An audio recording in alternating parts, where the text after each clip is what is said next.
poetry. Now you're helping like mothers on their journey. Like, what is it that you're currently working on right now? I know you're working on like a course too. Yeah, I am an inner abundance coach. First of all, thank you so much for having me in your show, and I'm very happy to be here and to chat with you. Yeah, I have tried different things, and I think it's important to do that, right? To find what it is that you're passionate about. And I always have coached women. I started with divorced women. I actually started with teenagers. Then, because my kids were in that age, and the other moms will come and say, I don't know what to do with my kid. Can you talk to her? So I started coaching teenagers. Then I started coaching divorced women just because they were attractive to me in some way. I was a single mom, and they are like, okay, you look like you have all your stuff together. How are you doing it? I want to learn too. And then after that, I was coaching women in general, but my passion was always moms.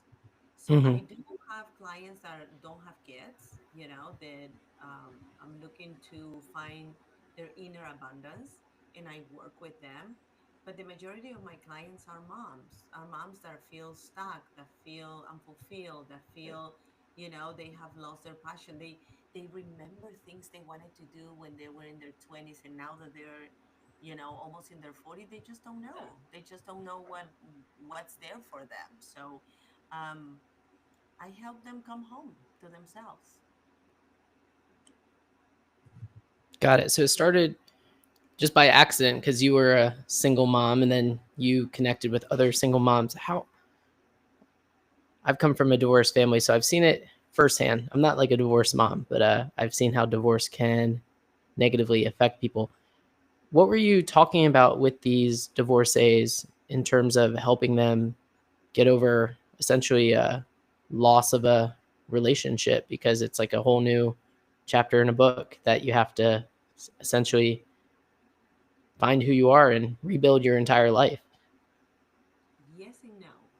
You can say that divorce can affect somebody in a negative way, or you can see the other side and empower yourself because you made a choice that the path that you were in were not for you, was not for you, that you wanted something else, that you were meant for more, that there was something else there that you were not getting.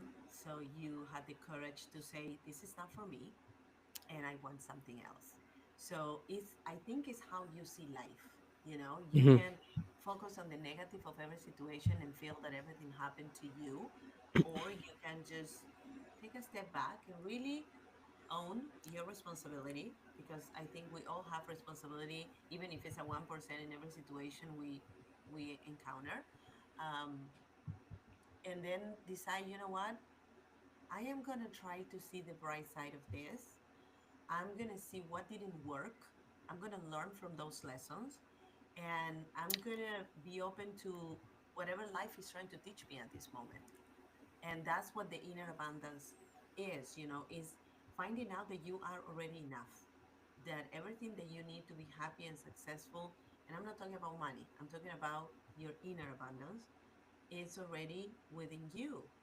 And sometimes it takes to unbecome what the world, your society, even your parents, your coach, your mentor, your friends are telling you to become. And you get to a point where you feel, this is not me. I'm just playing this role that I think I need to play, but it's not aligned with my my inner self, my inner child, what I really wanted to do my whole life. So I think that in every situation, and that's the way I am wired, I always see the positive on the situation. Yes, in the moment that something happens, if it's something negative, of course, like a divorce, you're going to feel defeated, you're going to feel sad, you're going to feel, you know now what? But once you go through those motions, the grieving part of the relationship, right, is no longer what it used to be, then you can really take a step back and see, okay, what are my possibilities, not my probabilities? my possibilities. What can I do to make my life better? How can I be a better human? How can I be happier? So then I can be a better mom. I can be a Hmm. better ex-wife. I can be a better friend.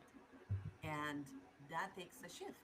So that's what I help my clients with. Yeah, I mean, with every situation, you have to figure out it's just a situation. It's going to go away eventually. This too shall pass. Hmm. And you have to figure out what is the good for every situation, regardless of how dark it is. So when you were going through that as a single mom of three children, three young children, how did you find the good during that time? Because I'm sure, three kids It was hard. trying to It figure was it hard. out. I have three kids under five. I just had cancer. Oh, I was at the same very, time? yeah, I Holy was crap. getting out of the cancer when I decided to get a divorce. It was about the same time. And I had a choice in that moment, I mean, my husband, he passed away, but my husband was unfaithful. So I had the choice of, I'm going to look the other way and live the rest of my life doubting if he's going to do it again, feeling I am not good enough, chasing validation, um, I don't know, being afraid that this is going to happen again or whatever. Or I can't leave this relationship where I obviously don't feel validated and look for what makes me happy. And in the process, find out who I am.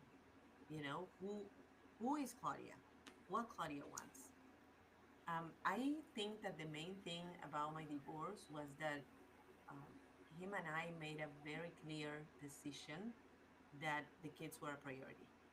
So I was very blessed to have somebody emotionally intelligent enough to put his ego on the side and understand that the well-being of the girls was the priority.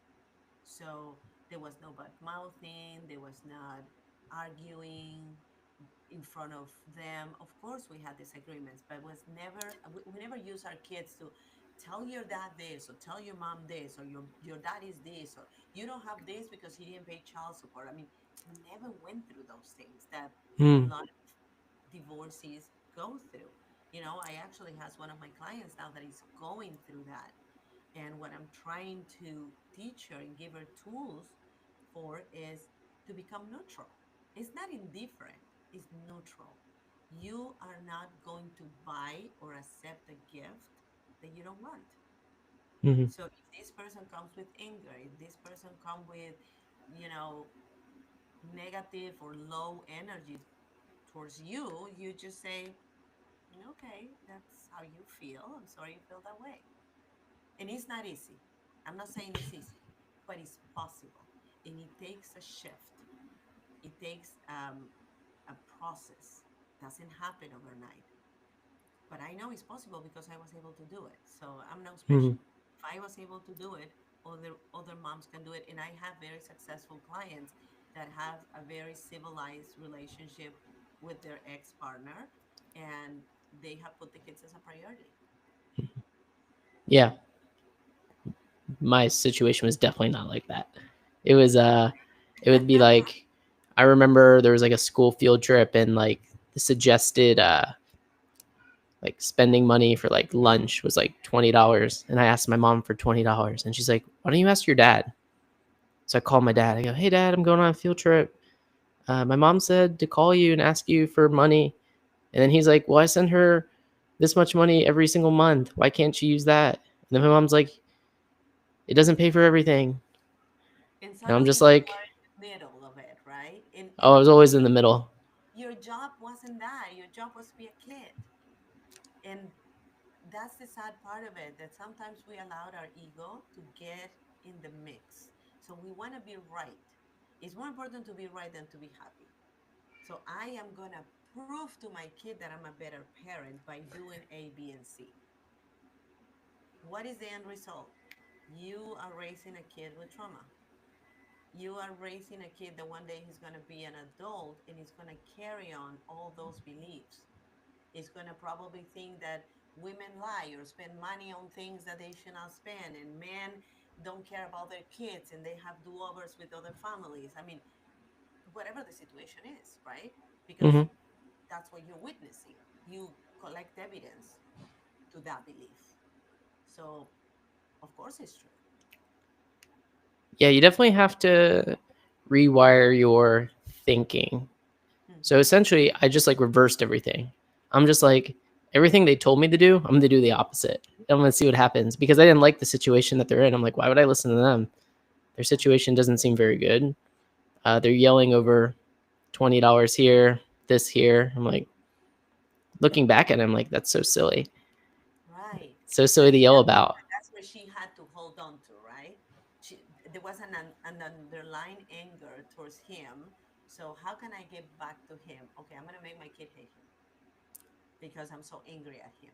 Not that she wanted you really to hate him. Not that she really wanted to harm you. Of course, no mom wants to harm the kid, but they don't know any better because they don't have any tools. So that's the first thing. It's like when they send you a message. I have one of my clients that her husband is very toxic. Her ex-husband. He doesn't didn't want the divorce. So he's gonna do whatever he can to make her life miserable. Being So he will resentful. send, right. So he will send her a text message and she feels the need to answer right away. And I'm like, why? Well, because he's saying this, and that. Is that true? No, because I want to. So it's more important to you to prove him that what he's saying about you is not true than your peace. Your peace of mind comes second to you proving to this person that already is showing you has no idea who you are that you're right Hmm. and what he's doing or saying is wrong. Yeah. I've definitely learned one of the best superpowers you can have is not responding to certain messages that are just negative. It's hard Yeah. sometimes because you want to. You're like, oh, like I want to show you, but at the same time, it's like, you know what? I don't even care. So I'm just gonna let it go. That's the trick, Josh, because I don't even care, but do you care? Because if you don't even care, then that's okay. I mean, the opposite of love is not hate, it's indifference. Well, you kind of So care. You get the message, and you can like. For myself, I've gotten really good at like reading people because like growing up in that household, like you had to, as a kid, you had to learn how to navigate those waters. So whenever I get like those messages, like for example, I forgot what it was. It was something, and then I asked someone if they wanted to meet with me. There was a fee to meet with me for like a consultation, and then they like reversed it on me. They said, "Okay, well, if you're gonna charge this, then I'm gonna charge you that." And I was just like, I just laughed. I'm like, I'm not responding to this. This is silly. right. You know what it works? It's gonna sound silly because it's a very silly solution to pause. Like you don't have to answer right away. Answer later if you want to answer. But give yourself the time to digest, to really come to terms if this is something that you want to engage in, or if this is true, or if this really matters to you. But that 3 seconds that you take before you follow the impulse of answering can change the whole thing, because your answer is going to be very different after you pause than if you actually react. So Oh I yeah, always say to clients, and actually it's funny because I use Voxer. I don't know if you're familiar with Voxer. yeah. I It's got the Voxer. tab and the walkie-talkie, right? So I always said to them, even if we don't have we have an appointment once a week, right? But during the week things happen, life happens, right? So if something happened and you feel impulsive, send me a Voxer. That by itself makes them pause because they have to send me a box, right? So they're not going to answer right away. So they Mhm. send me a, could you believe he just sent me this? And I'm like, let's process this. Why are you so upset? What is it triggering you? What buttons is actually pushing? What do you need to respond? Is this true? Is this not true? Let's talk about it. And in that little 2-minute conversation in the boxer, her state of mind started to shift. So that impulse that she had 2 minutes before is no longer there. Mhm. So now they can be like, yeah, you're right. Okay. So what should I say? I don't know. Let's talk about it. What do you think you should say? Because I mean, I'm not gonna write the I mean, text for step you. one is like, do I need to say anything? Right. Do you Some even have messages aren't even worth like responding to. 100? Yeah. It's like, okay, whatever. I'm going to just show you that your words can't affect me. Because those Right. sort of folks, they want to get their goal is to get a response from you. People, there's some people, they could look like the nicest people, but they literally like get off on like getting people upset. They'll be like, why are you so upset? Like, I didn't raise my voice at you. Like, but like they know like deep down they're saying things that are like cutting deep, especially if they were in a marriage and they know that person pretty well. They know what makes them tick and what sets them Right. off. Yes. And another thing I wanted to tell you, I read somewhere long time ago that when men not in general, when people scream at you, is because they feel unconsciously that your soul is not listening to the other soul. So you have to scream. You can say the same thing in a lower voice, but when you feel that you have to scream, it's like you're not connecting with that person, you know? So Mm-hmm. maybe. I don't know. I thought it was I, I interesting. think I think one of my defense mechanisms when someone starts yelling at me is I start laughing. Yeah. And they go, "This isn't funny." And why are you laughing? I'm like, kind of is funny. Like you're screaming over. There's nothing worth really screaming over. It's true. You I can say mean, the same thing. is there? I don't think so. Some people say But it's passion, like their passion coming out. Like maybe like in like a, I can see it in sports. Like you're real passionate and like you scream, but like with your team, like like I won the game. But like screaming at someone from like a negative point of view, I don't think. and I think it's cultural too. I mean, sometimes, I'm talking to a friend in Spanish and my husband think I'm fighting and I'm just laughing. So we're just like, why are you fighting? We're not fighting. I tell her a story and that's that. So yeah, but that's why it's important to have that inner abundance. Because when you have that So, inner abundance, you learn to pause. You learn to mm, the first thing is the awareness. You're aware of what you're feeling, then you're releasing because whatever is not serving you, you let it go. hmm You reconnect with yourself. What parts of me were like a little shattered, when that thing happened. You align, and then, okay, let's review this. How am I gonna act? Not react. How am I gonna act after that? So those are pretty much the steps to take in every situation when you are in your inner abundance, when you know your worth. hmm You stop giving discounts, you stop allowing people to take your power away to disrupt your joy, your peace. No more. And the boundaries, I mean, boundaries are so important. You have to be very clear. What are your your non-negotiables? What things are you going to allow in your life, and what things are no longer allowed in your life? hmm And so somebody send you a text message that is rude, or somebody raised the voice to you, that is a non-negotiable. So you're not going to waste your time with that. We teach people how we want to be treated. hmm It's not the other way around. So we set the boundaries. If I don't want my girlfriend to be late every time we go for dinner, then I'm going to set a boundary. And I'm going to say, I would love to go to dinner to you with you, but if you're later than 10 minutes, I'm going to leave. Is that your rule? No, it's not, but I'm giving just an Uh, example, my rule is But if they're like 10 or 15 minutes late, I start eating without them. or that, I'm like, I'm hungry. I'm here. I'm just gonna start eating. I remember there was, I don't know if you ever watched Curb Your Enthusiasm. There was an episode that he was meeting somebody and the person wasn't getting there on time. So he started eating. And when the person came, he goes, "You started eating? Oh, we're supposed to meet at 8. It's 8:30. I'm hungry." So you get to set your boundaries. You get to decide what you allow and what you don't allow in your life. It's just like showing someone like, hey, like we agreed at 8. You showed up at 8:30. I started eating rather than like texting you, why are you late? I'm here. And then you're sitting by yourself, you're getting more hungry, and then you're stewing and you're thinking about it. You're like, you know what? Yeah. I'm just gonna enjoy this 30 minutes by myself at a table, eat my food, and if they show up, they show up. If they don't, I just ate a nice meal and I move on with my day. Yeah. And I've had somebody can people take like that not as even show up. respectful, right? You're so disrespectful. You start eating without me. No, I am respectful to myself. And actually, the one that is being disrespectful is you because you had a date with me or an appointment with me at this time and you didn't show up. So, I've never had anyone like question it. oh, good for you. I think people know like I think people know they're like, yeah, you're right. Yeah, I don't know. yeah. Certain cultures, like people are just always late, especially if it's like social events, like big events. But if it's like a one-on-one meeting, like if I call you, I'm like, hey, let's go meet at this date, this time, this place. Mm. It's different. It's a more like respect thing. Like, hey, I respect that you're meeting with me, and vice versa. It's not just like college where the party starts at 8. Everyone knows not to show up till 10:30. Yeah. Yes.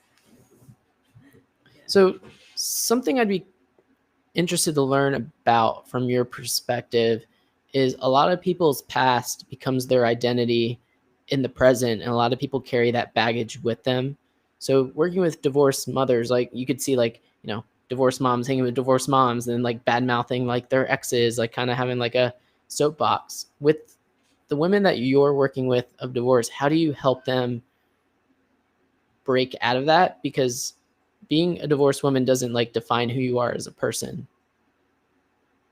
Being a divorced woman doesn't like to what? It doesn't like define who you are as a person. It doesn't like make you who you are. It builds character, but it Hmm. doesn't like define you. Like you walk around and like, hi, I'm Claudia. I'm a divorced woman. Like you don't introduce yourself that way. But some people like carry that hate and that baggage with them throughout their life, and it makes them miserable. One of the things that I do, and I'm going to rewind a little bit, is I do an exercise that it has to do with I am. So I tell them to say, finish the sentence, I am. And they always say, I am a lawyer, I'm a dancer, I'm a chef. They describe what they are. And Mm-hmm. I keep asking until they go to the core of who they are. You're not what you do. You're not your job. You're not a mom. You're not Peruvian like me. No. Who are you? You're a human. So describe that human, right? When we talk about other people, it's because we don't want to talk about ourselves because it's more juicy to talk about others. So those moms that you're describing that get together just to trash their ex-husband Mm-hmm. because perhaps they either don't have nothing nice to say about themselves or they don't want to go there because then they Mm-hmm. have to acknowledge that there is some ugly parts of them that they don't want to recognize. So when I work with women that are going through a divorce or women that are married and they have conflict with their husband, I don't focus so much on the partner. I focus on them. I help them find that value, that worthiness, that enoughness that we all have as humans. So they don't have the time anymore to talk about the ex-husband. They become neutral about the ex-husband. They know that the ex-husband is part of their life but is not in their life. Mm-hmm. Get the difference? So the narrative changes. It comes to a place where I don't care. I'm not talking anymore about him. And you see the shift because at the beginning, in the first, second, third session, that's all they do. If it's a divorced woman, that's all they do. And yeah, and he's dating with this girl, and I don't want my daughters to go with this woman. I don't even know about her, and da, da, da, da. It's all the focus is all there. Zero power to them. They give all the power to the ex. But we start working and I start giving exercise. I give them homework. I start giving them tools. And suddenly you see that shift. They start Mm-hmm. talking about the ex less and less and less. Of course, a situation arises, and then they're gonna come and ask me for advice and I'm gonna try to guide them. But in general, we start focusing on them. What it is that you want? What do you want? And what feeling is attached to that? When you get that, how you gonna feel? what what are you going to feel, how your life is going to change. So it's like the focus changes. It's no longer about the past and the husband and what the guy should have or would have or could have done. Now it's about them. That's what they're working with me to find their inner abundance, not to find the inner abundance of their husband, because it's not my job or your job or their job to heal anybody else. It's your job to heal yourself. So Hmm. why are you wasting your time trying to figure it out a person that is no longer part of your life? Yeah, especially if kids are involved. It's not healthy. As the parent, I've never been a divorced parent.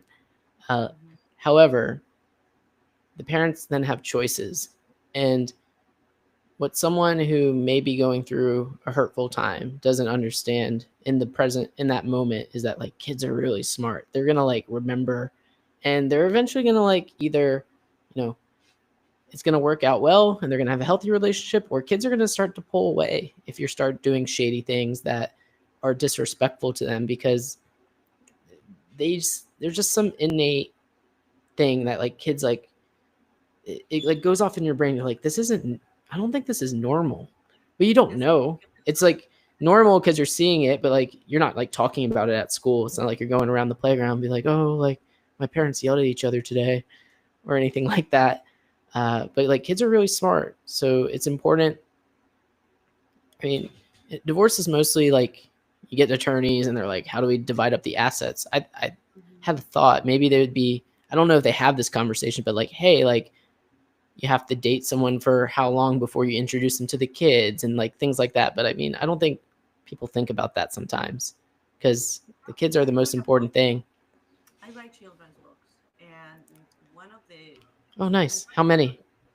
I have three children's books, Oh, and cool. they We have that in common.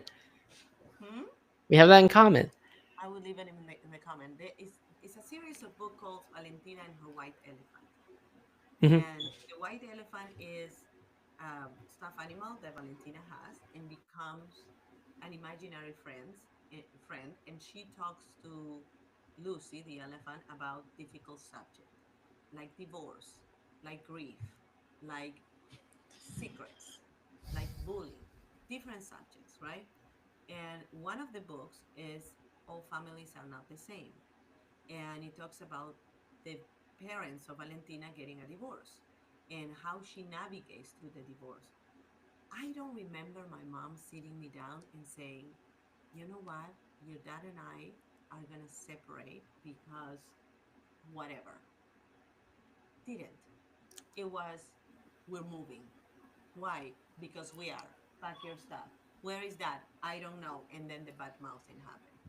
So you can either break the cycle or you can do it differently. I chose to do it differently.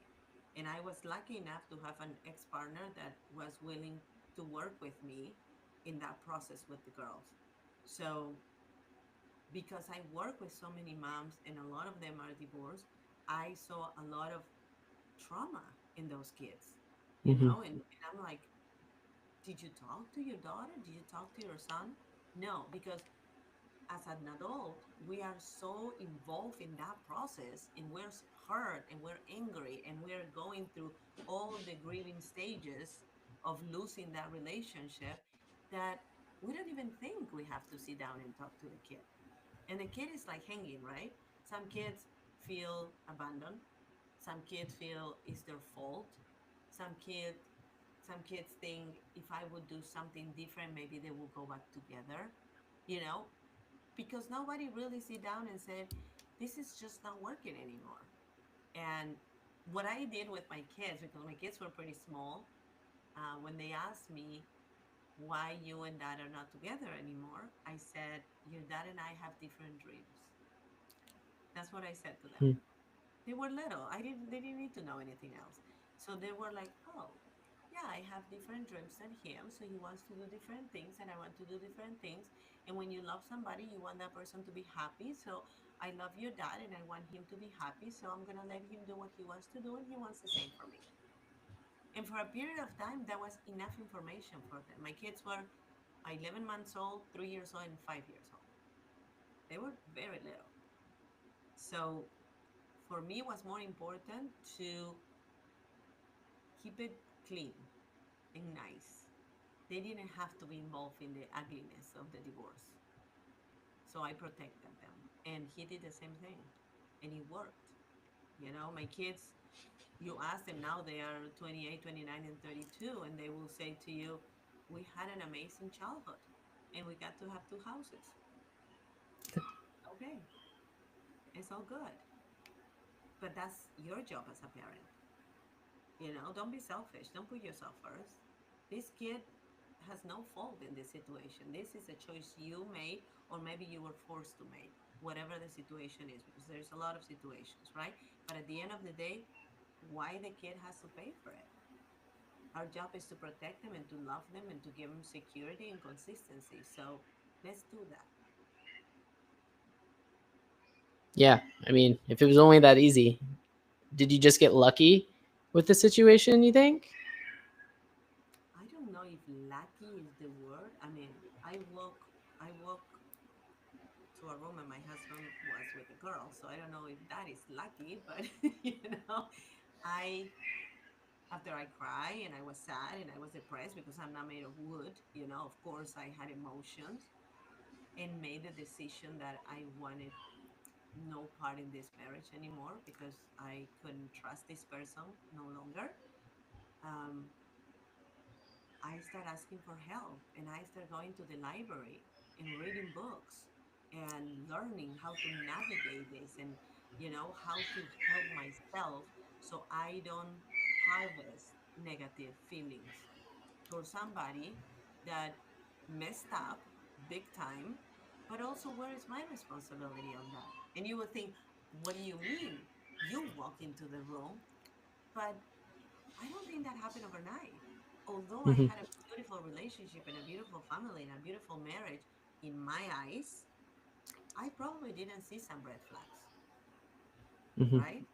So that's my responsibility. So I gotta own that. That wasn't done to me. That just happened. And he has a big responsibility, but I also have a responsibility. So I own it. And that opened up, oh my God, I'm so sorry. Oh, Um, it's okay. and that opened a lot of possibilities for me because I learned about myself. I learned about him and I was able to forgive him. I was able to say, not immediately, it took me like 2, 3 years, obviously, but I got to that point, where I was like, you are just a good guy who has a lot of demons and who make some bad choices. Hmm. But that doesn't make you a bad person. And you're incredible dad with the girls. And we can still be a family and just we have 2 homes, Hmm. And I don't think it was luck. I think it was a lot of work. I Hmm. think it was a lot of acknowledgement, a lot of maturity, a lot of emotional intelligence, a lot of patience. Hmm. It was a lot of things, and it wasn't linear. I have days that I cry, curl in the shower. I had days that I was really angry at him. I had days that I didn't like myself, that I wanted to throw the towel. We all go through that, but we learn in the process. And when you're open to receive, you will receive. If you close up and you are, I'm right, I'm right, I'm right, there is no space to grow there. And there's definitely no space to heal. What was the most important thing or exercise that you did for yourself after this happened that allowed you to let go? I journal a lot. Okay. I wrote, you know what? I didn't want to bottle up my emotions because I knew that, and I knew that when probably it wasn't as popular, that your emotions can make you sick. And I Hmm. had already cancer. So I was like, okay, how can I download everything that I'm feeling right now? I'm going to write. And I wrote, but I didn't write always from a place of anger. I Hmm. also wrote from a place of love.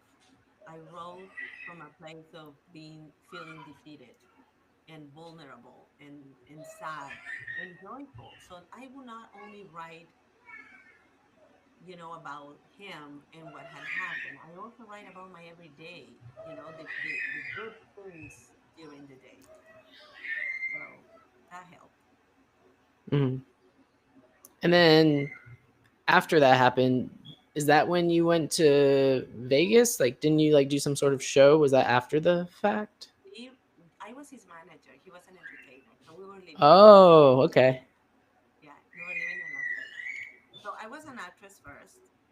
Then I modeled while I was producing. I was producing a lot of different shows in South America. Um, then I moved to the States. We were living in Florida. That's where we got married. We moved Mm, to Vegas. I managed his show, and I managed his shows for a long period of time. And then when I got divorced, I didn't know what to do because I had three kids and I had to figure out a way that I could support my kids. So I learned to sell Mary Kay, and I will go and sell Mary Kay because that didn't give me a schedule in the afternoon. I could be with my girls. So in the morning, I had a job starting at 6 in the morning and finishing at 2 in the afternoon. Pick up my girls from school, go and deliver the products for the Mary Kay. And at night, I used to do websites for realtors. mm-hmm, So I did that for a period of time, and then I started getting smart with my business, and I started creating my own company. It was called Executive Gift Services, and I would use my Mary Kay products with other things and create baskets and start growing. And in the meantime, I started getting curious about coaching and getting trainings. And, this is what I want to do. And my kids were growing. So I had a little more time. They were doing things after school. And, your life changed when the kids grow. So that's what I say. You start figuring out what it is that is serving you and what doesn't serve you anymore, and you start choosing. But if you're not open to learn and to receive and to attract, you stay in the same place. mm. So after going through all of that, Hmm. what was the journey like to find your current husband? How did y'all meet? I met my husband in a blind date. No way. Who was wearing the Yeah. blindfold? I'm just kidding. He always said that he was the date and I was the blind one. Yeah. I was working as a chef concierge in a high rise, and this was so coincident. It's funny how destiny is. So I have my business, right, doing my baskets, and I was very independent about my house and my car. Like I had my life together, but Mm, I really didn't have much of a social life because with three kids and work and everything, I didn't have. I don't have any family in Vegas. So the chef concierge of this high rise passed away. And a mm, friend of mine that was a chef concierge at the Paris called me and he said, Claudia, do you think you can work a couple of months helping, working, but helping this high rise because the concierge, the chef concierge died. And mm, I said, well, I have my business. He goes, listen, they're going to pay you good money. They only need you for 2 months. And I speak different languages. So they have different, people there living. It's going to be great for you, blah, blah. I said, okay. So I went there, I interviewed with the board, and the board liked me. So they gave me the job, and I started working there. After 2 months, they didn't want me to leave. They're like, no, no, no, we want to keep you. So I ended up working there for 2 years, and I used to call people to come and do services for the residents, right? They had a beauty mm, salon in the high rise, they had a gym. So I called trainers, I called hairdressers, different people. And there was this lady that I called her for 2 years to do hair, in the beauty salon, but I never met her because she would come on the weekends, and the weekends were for my kids. So I wouldn't work on the weekends. So, and my ex-husband used to travel a lot because he was an entertainer. So, some weekends there was nobody but me. And one day I had to drop something and she was there. So she says, Claudia, are you in the building? I said, yeah, oh my God, I want to meet you. Come to the beauty salon. So I went up mm. and she said, oh my God, I thought you were an old lady. She said to me, this is 20 something years ago. And I said, well, nice to meet you, whatever. She goes, you need to meet my friend Ed. And I'm like, no, I'm not interested. Thank you. I'm a single mom, blah, blah, blah. One thing led to another one. He told her that he has some tickets for the Moody Blues. I had no idea who the Moody Blues were, Oh, and the Mighty totally Blues. generation. So They invite me to the show. I met him there. I had no idea who he was. He looked familiar, but he's a lawyer, so he was in the billboards. But I didn't know who he was, so I was like, "Which school your kids go to, or what neighborhood do you live?" I thought I saw him in the grocery store or something. I didn't know who he was. And then after a period of time, we started dating, and then we got engaged. We were engaged 7 years, and then we got married, and we're gonna have our 20th anniversary this year. Wow, that's awesome! Congratulations. Thank you. Yeah. Well, it's definitely an amazing story. It's nice to see that you've gone through a difficult challenge and we're able to reverse engineer it to find the good in a situation a lot of people have trouble finding the good in. So so happy to have you on. Is there anything else you got going on? I know you're working on some. Are you working on like a new course or something? Yeah, I soft launch a membership. It's not totally out. Um, they can find out everything about it on my Instagram. That's my name, and I do retreats twice a year here in Vegas, in the summer and in the spring and in the fall. And I love to work with women, and I just want to remind women that they're enough. They're enough. Everything that they need to be happy is within themselves. They just need to be a little choosy when those low energy feelings come to the rescue. Because if they don't serve you, then it's like when somebody bring you a gift, and you don't want it. Who the gift belongs to? It belongs to the other person because you don't want it. So when those things come knocking at your door, say no, thank you, I'm good, and protect yourself and love yourself. Awesome. Loved having you on, and we'll see everyone next time. Bye, everyone.